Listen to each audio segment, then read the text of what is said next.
வணக்கம். மதிமுகம் செய்திகள். இன்றைய முக்கிய நிகழ்வுகளை பார்ப்பதற்கு முன்பாக தலைப்பு செய்திகளை பார்க்கலாம். சாலைகள், தெருக்களில் உள்ள சாதி பெயர்களை நீக்க வேண்டும். கிராம சபை கூட்டத்தில் முதலமைச்சர் மு.க.ஸ்டாலின் அறிவிப்பு. சாதி பெயர்களை நீக்குவதை எடப்பாடி பழனிசாமி சிறுமைப்படுத்தி பேசுகிறார். அமைச்சர் தங்கம் தென்னரசு கண்டனம். கந்தர்வ கோட்டையில் தொழிற்சாலைகள் வந்தால் பொதுமக்கள் பயன்பெறுவார்கள். துரை வைகோ எம்பி பேட்டி. விஜய் தலைமையிலான கூட்டணியை ஏற்க இபிஎஸ் தயாராகிவிட்டார். எடப்பாடி பழனிசாமியை கடுமையாக விமர்சித்த டிடிவி தினகரன். தமிழகத்தில் 10 மாவட்டங்களில் கனமழைக்கு வாய்ப்பு. வானிலை ஆய்வு மையம் அறிவிப்பு. சாலைகள், தெருக்களில் உள்ள சாதி பெயர்களை நீக்க வேண்டும் என கிராம சபை கூட்டத்தில் முதலமைச்சர் மு.க.ஸ்டாலின் தெரிவித்துள்ளார். தமிழ்நாடு முழுவதும் 12,480 ஊராட்சி அமைப்புகளில் கிராம சபை கூட்டம் நடைபெற்றது. இந்த கூட்டங்களில் கிராம மக்களின் அத்தியாவசிய தேவைகள், கிராமத்தின் நிதி மற்றும் பொது செலவினம் குறித்தும், டெங்கு பரவல் தடுப்பு நடவடிக்கைகள், தாயுமானவர் திட்ட கணக்கெடுப்பு குறித்தும் விவாதிக்கப்பட்டது. இதில் முதலமைச்சர் மு.க.ஸ்டாலின் 10,000 கிராம சபை கூட்டங்களில் காணொலி காட்சி வாயிலாக உரையாற்றினார். அப்போது கிராமங்கள் தான் நாட்டின் முதுகெலும்பாக உள்ளதாகவும், நாட்டுக்கே வழிகாட்டும் ஏராளமான திட்டங்களை திராவிட மாடல் அரசு உருவாக்கி உள்ளதாகவும் தெரிவித்தார். இதை அடுத்து இழிவுபடுத்தும் பொருள் தரும் சில சாதி பெயர்களை குடியிருப்புகள், தெருக்கள், சாலைகள், நீர்நிலைகள், பொது பகுதிகளுக்கு வைத்திருந்தால் அந்த பெயரை மாற்ற வேண்டும் எனவும் முதலமைச்சர் மு.க.ஸ்டாலின் உத்தரவிட்டார். குடியிருப்புகள், சாலைகள், தெருக்கள்ல இழிவான தன்மையோட சாதி பெயர்கள் இருந்தா அதை மாற்றி பொது பெயர்களை சூட்டும் நடவடிக்கை எடுக்கப்படுது. மேலும் நம்ம ஊரு நம்ம அரசு என்ற பேரில் கிராம சபையில் மக்கள் கலந்து ஆலோசித்து 3 முக்கிய தேவைகளை தேர்வு செஞ்சு தீர்மானம் நிறைவேற்றப்படணும். அப்படி கண்டறியப்படும் தேவைகள் உடனடியாக நிறைவேற்றப்படுறத மாவட்ட நிர்வாகம் உறுதி செய்யணும். ஜாதி பெயர்களை நீக்கும் திட்டம் குறித்து எடப்பாடி பழனிசாமி தனது பிரச்சாரங்களில் திரித்து பேசி மக்களை ஏமாற்றுவதாக அமைச்சர் தங்கம் தென்னரசு குற்றம் சாட்டியுள்ளார். விருதுநகர் மாவட்டம் மல்லாங்கிணரில் உள்ள தனது இல்லத்தில் நிதி அமைச்சர் தங்கம் தென்னரசு செய்தியாளர்களை சந்தித்தார். அப்போது தமிழக அரசின் பெயர் மாற்றும் திட்டம் என்பது ஊர், தெரு மற்றும் சாலைகள் போன்ற பொது இடங்களில் உள்ள ஜாதி பெயர்களை நீக்கி அவற்றிற்கு மாற்று பெயரிடுவதற்கான ஒரு திட்டமாகும் என்று கூறினார். ஆனால் ஜாதி பெயர்களை நீக்கும் திட்டம் குறித்து எடப்பாடி பழனிசாமி தனது பிரச்சாரங்களில் திருத்தி பேசி மக்களை ஏமாற்றுவது கண்டிக்கத்தக்கது என அமைச்சர் தங்கம் தென்னரசு குற்றம் சாட்டியுள்ளார். தமிழ்நாட்டில் இருக்கக்கூடிய பல்வேறு குடியிருப்புகள், தெருக்கள், நீர்நிலைகளிலே அத்தகைய பெயர்கள் இடம்பெறுமானால் அவற்றை முற்றிலுமாக நீக்க வேண்டும் என்பதற்கான உரிய வழிகாட்டு நெறிமுறைகளை அரசாணையாக அவர்கள் வெளியிட்டிருக்கிறார்கள். புதுக்கோட்டையில் கட்டப்பட்ட பல்வேறு கட்டிடங்களை துரை வைகோ எம்பி திறந்து வைத்தார். புதுக்கோட்டை மாவட்டம் சுந்தம்பட்டி வெள்ளாள விடுதி பகுதிகளில் மதிமுக முதன்மை செயலாளரும் திருச்சி நாடாளுமன்ற உறுப்பினருமான துரை வைகோ நிதியில் இருந்து ரூபாய் 62 லட்சம் மதிப்பீட்டில் கட்டப்பட்ட புதிய கட்டிடங்களை மக்கள் பயன்பாட்டிற்கு திறந்து வைத்தார். பின்னர் செய்தியாளர்களை சந்தித்து பேசிய அவர், கந்தர்வ கோட்டையில் தொழிற்சாலைகள் வந்தால் அங்கு உள்ள மக்கள் பயன்பெறுவார்கள் என்று தெரிவித்தார். இவ்விழாவில் புதுக்கோட்டை மாவட்ட செயலாளர் எஸ்.கே. கலியமூர்த்தி, கந்தர்வ கோட்டை சட்டமன்ற உறுப்பினர் சின்னதுரை மற்றும் கழக நிர்வாகிகள் பலர் கலந்து கொண்டனர். சமீபத்தில் நீங்கள் சொல்கிற மாதிரி இந்த முந்திரியை நீங்கள் எனக்கு இது பூ சார்ந்த நீங்கள் தொழிற்சாலை சொல்கிறீங்க. முந்திரி சார்ந்த தொழிற்சாலையில் பெரிய அளவில் ஏற்றுமதி தொழிற்சாலைகளை இங்கே கொண்டு வரணும். சமீபத்தில் கூட ஒரு நபர்கிட்ட நான் பேசியிருந்தேன். நான் இது என்னென்னா ஒரு வருஷத்துலையோ 5 வருஷத்துலையோ பண்ணிட முடியும். இது நீண்ட தொலைநோக்கு பார்வையோட அரசாங்கத்தோடைய ஒத்துழைப்பு இருந்து, அது இல்லாமல் தனிநபர் தொழிலதிபர்கள் அவங்களுடைய ஒரு ஒத்துழைப்பு இருந்து கூட்டு முயற்சியை கொண்டு வந்தால் தான் இந்த இடத்துல ஒரு மாற்றத்தை நம்ம கொண்டு வர முடியும். விஜய் தலைமையை ஏற்று கூட்டணிக்கு செல்ல எடப்பாடி பழனிசாமி தயாராகிவிட்டார் என டிடிவி தினகரன் விமர்சித்துள்ளார். இது தொடர்பாக அமமுக பொதுச் செயலாளர் டிடிவி தினகரன் செய்தியாளர்களை சந்தித்து பேசினார். விஜய் அதிமுக கூட்டணிக்கு வர வேண்டும் என்பதற்காக எடப்பாடி பழனிசாமி கூட்டங்களில் அதிமுக தொண்டரே தாவேகா கொடியை பிடித்திருப்பது அம்பலமாகியுள்ளதாக சுட்டிக்காட்டினார். மேலும் விஜய் தலைமையை ஏற்று கூட்டணிக்கு செல்ல எடப்பாடி பழனிசாமி தயாராகிவிட்டார் என்றும் டிடிவி தினகரன் விமர்சித்துள்ளார். விஜய் தலைமையை ஏற்க எடப்பாடி பழனிசாமி தயாரானதில் இருந்து அதிமுக பலவீனமானது உறுதியாகி உள்ளதாக கூறிய அவர், கரூர் துயரம் நடந்திருக்கும் இந்த நேரத்தில் கூட்டணி பற்றி எடப்பாடி பேசுவது எல்லா அரசியல் கட்சிகளுக்கும் தர்ம சங்கடத்தை ஏற்படுத்தி உள்ளதாக தெரிவித்தார். நமது கரூர் துயர சம்பவம் நடந்து இப்பதான் 2வது வாரமே, இன்னைக்கு சனிக்கிழமை தான் முடியுது. இன்னொரு கட்சியோட கூட்டணியை பற்றி பேசுவது, இன்னொரு கட்சி கூட்டணிக்கு வர வேண்டும் என்று நினைப்பது அவர்களுடைய உரிமை. தேர்தல் இருக்கிற இடத்துல கூட்டணி வேணும்னு ஒரு கட்சி நினைக்குது, அதெல்லாம் தவறு இல்லை. ஆனால் அவர்கள் இதே மாதிரி ஒரு கொடுமையான துயர சம்பவம் அங்கே நடந்திருக்கின்ற நேரத்தில் நாம் முன்பு சொன்ன மாதிரி வீடு பற்றி எரிகிறப்ப சுருட்டுக்கு நெருப்பு கேட்குற மாதிரியும், ஆடு நினைதுன்னு ஓனாய் கண்ணீர் விடுற மாதிரியும் பழனிசாமி செயல்படுறது அது எல்லா அரசியல் கட்சிகளுக்குமே ஒரு தர்ம சங்கடத்தையும் தலைக்குனிவையும் ஏற்படுத்து.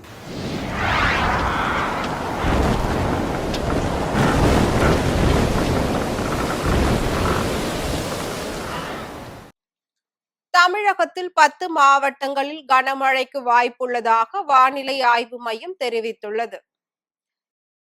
இது குறித்து வானிலை ஆய்வு மையம் வெளியிட்டுள்ள அறிக்கையில், கேரளா உள்ளிட்ட மாநிலங்களில் பெய்து வரும் தென்மேற்கு பருவமழை வரும் 16ஆம் தேதி அல்லது 17ஆம் தேதியுடன் விலகும் என்றும், அதே சமயம் தமிழகத்தில் இந்த ஆண்டுக்கான வடகிழக்கு பருவமழை 16ஆம் தேதி அல்லது 18ஆம் தேதிக்கு இடைப்பட்ட நாளில் தொடங்க வாய்ப்புள்ளதாகவும் தெரிவிக்கப்பட்டுள்ளது. இந்நிலையில் கோவை, திருப்பூர், திண்டுக்கல், தேனி, மதுரை, சிவகங்கை, தர்மபுரி, சேலம், திருவண்ணாமலை, திருப்பத்தூர் ஆகிய 10 மாவட்டங்களில் கனமழைக்கு வாய்ப்புள்ளதாகவும் வானிலை ஆய்வு மையம் கணித்துள்ளது.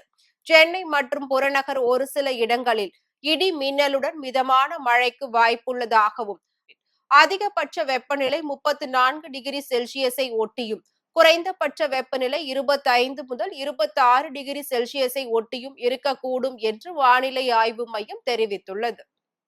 கந்த சஷ்டி விழாவை ஒட்டி தூத்துக்குடி மாவட்டத்திற்கு அக்டோபர் 27ஆம் தேதி உள்ளூர் விடுமுறை அறிவிக்கப்பட்டுள்ளது. சூரபத்மன் எனும் அரக்கனை தனது வேல் கொண்டு வதம் செய்த முருகனின் வெற்றியை போற்றும் விதமாக சூரசம்ஹாரம் கொண்டாடப்படுகிறது. தென்னிந்தியாவில், குறிப்பாக தமிழ்நாட்டில் சூரசம்ஹாரம் திருவிழா மிகவும் விமர்சையாக கொண்டாடப்படுகிறது. இந்நிலையில் அறுபடை வீடுகளில் ஒன்றான திருச்செந்தூர் முருகன் கோவிலில் அக்டோபர் 22ஆம் தேதி யாகசாலை பூஜையுடன் கந்தசஷ்டி விழா தொடங்குவதாக தூத்துக்குடி மாவட்ட ஆட்சியர் இளம் பகவத் தெரிவிக்கப்பட்டார். இதனை அடுத்து கந்தசஷ்டி விழாவை ஒட்டி தூத்துக்குடி மாவட்டத்திற்கு அக்டோபர் 27ஆம் தேதி உள்ளூர் விடுமுறை அறிவிக்கப்பட்டுள்ளது. இது தொடர்பாக மாவட்ட ஆட்சியர் இளம் பகவத் வெளியிட்டுள்ள செய்திக்குறிப்பில், தூத்துக்குடி மாவட்டம் திருச்செந்தூர் அருள்மிகு சுப்பிரமணிய சுவாமி திருக்கோவில் கந்தசஷ்டி திருவிழா சூரசம்ஹாரம் நிகழ்ச்சி 2025ஆம் ஆண்டு அக்டோபர் 27ஆம் நாள் நடைபெறுவதை முன்னிட்டு திங்கட்கிழமை அன்று தூத்துக்குடி மாவட்டம் முழுவதும் உள்ளூர் விடுமுறையாக அறிவிக்கப்படுவதாக குறிப்பிட்டுள்ளார். எனினும் அத்தியாவசிய பணிகள் மற்றும் பணியாளர்களுக்கு இவ்விடுப்பு பொருந்தாது எனவும் அறிவிக்கப்பட்டுள்ளது. இந்த விடுமுறைக்கு பதிலாக நவம்பர் 8ஆம் தேதி 2ஆம் சனிக்கிழமை அன்று அலுவலக நாளாக அறிவிக்கப்படுவதாகவும் தெரிவிக்கப்பட்டுள்ளது. பல்வேறு மாவட்டங்களில் நடைபெற்ற நிகழ்வுகளை களத்தில் மதிமுகம் பகுதியில் பார்க்கலாம்.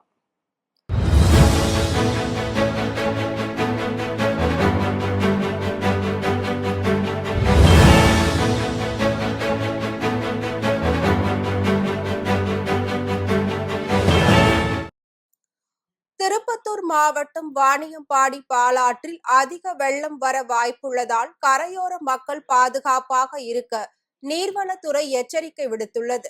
மேலும் மக்கள் ஆற்றை கடக்கவோ குளிக்கவோ கூடாது என்றும் தேவையான முன்னெச்சரிக்கை நடவடிக்கை மேற்கொள்ள வேண்டும் எனவும் வாணியம்பாடி நீர்வளத்துறை பாசன பிரிவு உதவி பொறியாளர் எச்சரிக்கை விடுத்துள்ளார்.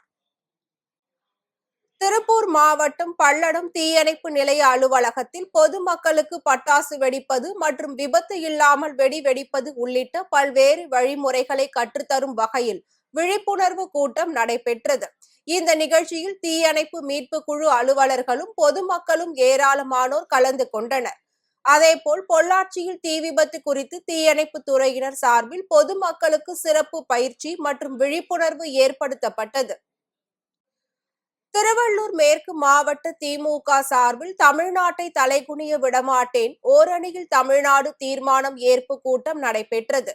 திமுக தலைவர் சொன்னது போல் பூத் வாரியாக நிர்வாகிகளை நியமிப்பது சிறப்பாக செயல்படுத்தினால் வருகிற 2026ஆம் தேர்தலில் முதலமைச்சரின் கனவான 200 தொகுதியை வெற்றி பெற்று மீண்டும் ஆட்சி அமைப்போம் என திமுக அயலக அணி தலைவர் கலாநிதி வீராசாமி எம்பி தெரிவித்துள்ளார். தூத்துக்குடி மாவட்ட அஸ்ட்ரோ கிளப் சார்பில் கோவில்பட்டி அரசு மகளிர் மேல்நிலைப் பள்ளியில் அக்டோபர் 4ஆம் தேதி முதல் 10ஆம் தேதி வரை சர்வதேச விண்வெளி வார விழா கொண்டாடப்படுகிறது. இதில் மாணவிகள் சர்வதேச விண்வெளி ஆய்வு மைய மாதிரிகளை அட்டையில் உருவாக்கி அசத்தினர். இந்நிகழ்ச்சிக்கு மாவட்ட அஸ்ட்ரோ கிளப் செயலாளர் முத்துமுருகன் தலைமை வகித்தார். வேலூர் அரசு மருத்துவக் கல்லூரி மருத்துவமனையில் உரிமை கோராத ஆதரவற்ற 2 பேரின் சடலங்களை திருவண்ணாமலை மாவட்டத்தை சேர்ந்த சமூக சேவகர் மணிமாறன் வேலூர் பாலாற்றங்கரையில் நல்லடக்கம் செய்தார். 2 பேரின் உடல்களையும் தனது சொந்த செலவில் மலர்களை தூவி நல்லடக்கம் செய்தார். இதுவரையில் சமூக சேவகர் மணிமாறன் 3450க்கும் மேல் ஆதரவற்றோர்களின் உடல்களை நல்லடக்கம் செய்துள்ளார் என்பது குறிப்பிடத்தக்கது. அரியலூர் மாவட்டம் வாரணாசி ஊராட்சியில் கிராம சபை கூட்டம் நடைபெற்றது.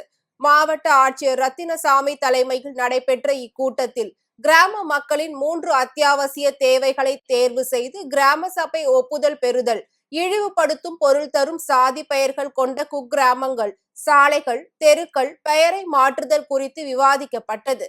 இதில் அரசு அதிகாரிகள், பொதுமக்கள் பலர் கலந்து கொண்டனர். ஆந்திர மாநிலம் கலவைக்குண்டா அணையில் இருந்து பொன்னை ஆற்றில் தண்ணீர் திறந்துவிடப்பட்டுள்ளதால் ராணிப்பேட்டை மாவட்ட எல்லையில் உள்ள பொன்னை அணைக்கட்டு தடுப்பணையில் இருந்து வினாடிக்கு 11,000 கன அடி தண்ணீர் வெளியேற்றப்படுகிறது. இதனால் பொன்னை ஆறு மற்றும் பாலாற்றின் கரையோரம் வசிக்கும் 30க்கும் மேற்பட்ட கிராம மக்களுக்கு வெள்ள அபாய எச்சரிக்கை விடுக்கப்பட்டுள்ளது. இந்நிலையில் வாலாஜாவில் உள்ள தடுப்பணையை ராணிப்பேட்டை மாவட்ட ஆட்சியர் சந்திரகலா அதிகாரிகளுடன் நேரில் சென்று ஆய்வு மேற்கொண்டார். திருப்பத்தூர் மாவட்டம் ஆம்பூர் அருகே கிராம பகுதியில் உள்ள அரசு மதுபான கடையை அகற்ற கோரி கிராம சபை கூட்டத்தை புறக்கணித்து கிராம மக்கள் உண்ணாவிரத போராட்டத்தில் ஈடுபட்டனர். அப்போது அரசு மதுபான கடையை அகற்றவில்லை என்றால் சட்டமன்ற கூட்டத்தொடரில் கவனம் ஈர்ப்பது போன்ற மக்கள் போராட்டம் நடைபெறும் என எச்சரிக்கை விடுத்தனர்.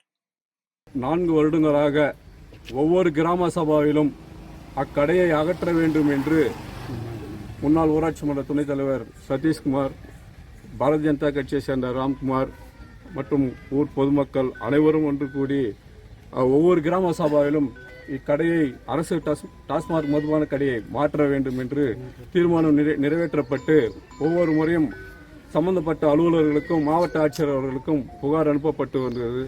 ஆனால் இன்று வரை அந்த கடையை மாற்றுவதற்கான எந்த ஒரு வித முயற்சியும் அரசு மேற்கொள்ளவில்லை. வேலூர் மாவட்டம் மேல்பட்டி கிராமத்தில் நடைபெற்ற கிராம சபை கூட்டத்தில் கரூர் கூட்ட நெரிசலில் 41 பேர் பலியானதாகவும் இதனை கண்டு கொள்ளாமல் விஜய் சென்று விட்டதாகவும் வேலூர் நாடாளுமன்ற உறுப்பினர் கதிரானந்த் கூறினார். இதற்கு எதிர்ப்பு தெரிவித்த பொதுமக்கள் கிராம சபையில் மக்கள் பிரச்சனையை பேசுங்கள், அரசியல் பேசக்கூடாது என தெரிவித்ததால் வாக்குவாதம் ஏற்பட்டது. இதனால் அங்கு சிறிது நேரம் பரபரப்பும் காணப்பட்டது.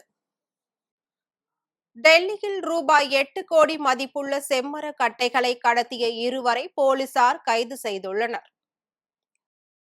ஆந்திர மாநிலம் கடப்பா மாவட்டம் காஜுபேட்டை பகுதியில் தமிழ்நாட்டை சேர்ந்த ராம்குமார் என்பவர் செம்மர கடத்தலில் ஈடுபட்டிருந்த போது அவரை கைது செய்து விசாரணை நடத்தினர்.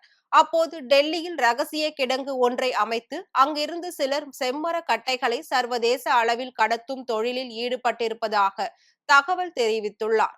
அதன் அடிப்படையில் டெல்லி சென்ற செம்மர கடத்தல் தடுப்பு பிரிவு போலீசார் முகமது இர்பான், அமித் சபர்வார் ஆகிய இருவரையும் கைது செய்தனர். தொடர்ந்து அங்கு கடத்தலுக்கு தயாராக வைக்கப்பட்டிருந்த சுமார் 10 டன் எடையுள்ள 356 செம்மர கட்டைகளை கைப்பற்றி பறிமுதல் செய்தனர். சென்னையில் இன்று ஒரே நாளில் இரண்டாவது முறையாக சவரனுக்கு 680 ரூபாய் உயர்ந்து புதிய உச்சத்தை தொட்டுள்ளது. தொடர்ந்து உயர்ந்து வரும் தங்கம் விலை இன்று காலை சவரனுக்கு 680 ரூபாய் அதிகரித்த நிலையில் மாலை மீண்டும் 600 ரூபாய் உயர்ந்து 92,000 எட்டியுள்ளது. அதன்படி 22 கேரட் ஆபரண தங்கத்தின் விலை கிராமிற்கு 75 ரூபாய் உயர்ந்து 11,500 ரூபாய்க்கு விற்பனை செய்யப்படுகிறது. அதேபோல் சவரனுக்கு 600 ரூபாய் உயர்ந்து 90,000 ரூபாய்க்கு விற்பனையாகிறது. அதேபோல் 1 கிராம் வெள்ளியின் விலை 187 ரூபாய்க்கும் 1 கிலோ வெள்ளியின் விலை 1,87,000 ரூபாய்க்கும் விற்பனை செய்யப்படுகிறது. அமெரிக்காவில் இறக்குமதி செய்யப்படும் அனைத்து சீன பொருட்களுக்கும் கூடுதலாக 100% வரி விதிக்கப்படும் என ட்ரம்ப் அறிவித்துள்ளார். சீன பொருட்கள் மீது ஏற்கனவே 30% வரி அமலில் இருக்கும் பட்சத்தில் தற்போது மொத்தமாக சீனா மீது 130% வரி விதித்துள்ளது. இந்த கூடுதல் வரி விதிப்பு நவம்பர் 1ஆம் தேதி முதல் அமலுக்கு வருவதாகவும் அறிவிக்கப்பட்டுள்ளது. மேலும் அமெரிக்காவின் முக்கிய மென்பொருட்களுக்கான ஏற்றுமதியில் புதிய கட்டுப்பாடுகள் விதிக்கப்படும் எனவும் ட்ரம்ப் தெரிவித்துள்ளார். இதன் மூலம் சீனா அமெரிக்கா வர்த்தக போர் தீவிரமடையும் என எதிர்பார்க்கப்படுகிறது. அமெரிக்காவிற்கும் சீனாவிற்கும் இடையே கொதித்து வரும் வர்த்தக போர் மீண்டும் தொடங்கியதால் பங்குச் சந்தைகள் சரிந்துள்ளது. மீண்டும் தலைப்பு செய்திகள். சாலைகள், தெருக்களில் உள்ள சாதி பெயர்களை நீக்க வேண்டும். கிராம சபை கூட்டத்தில் முதலமைச்சர் மு.க. ஸ்டாலின் அறிவிப்பு. சாதி பெயர்களை நீக்குவதை எடப்பாடி பழனிசாமி சிறுமைப்படுத்தி பேசுகிறார். அமைச்சர் தங்கம் தென்னரசு கண்டனம். கந்தர்வக்கோட்டையில் தொழிற்சாலைகள் வந்தால் பொதுமக்கள் பயன்பெறுவார்கள். துரை வைகோ எம்பி பேட்டி. விஜய் தலைமையிலான கூட்டணியை ஏற்க இபிஎஸ் தயாராகிவிட்டார். எடப்பாடி பழனிசாமியை கடுமையாக விமர்சித்த டிடிவி தினகரன். தமிழகத்தில் 10 மாவட்டங்களில் கனமழைக்கு வாய்ப்பு. வானிலை ஆய்வு மையம் அறிவிப்பு. இத்துடன் செய்திகள் நிறைவடைந்தன. மீண்டும் செய்திகள் காலை 8 மணிக்கு. மேலும் செய்திகளை தெரிந்து கொள்ள மதிமுகம் பிரைம் யூடியூப் தளத்தில் இணைந்திருங்கள்.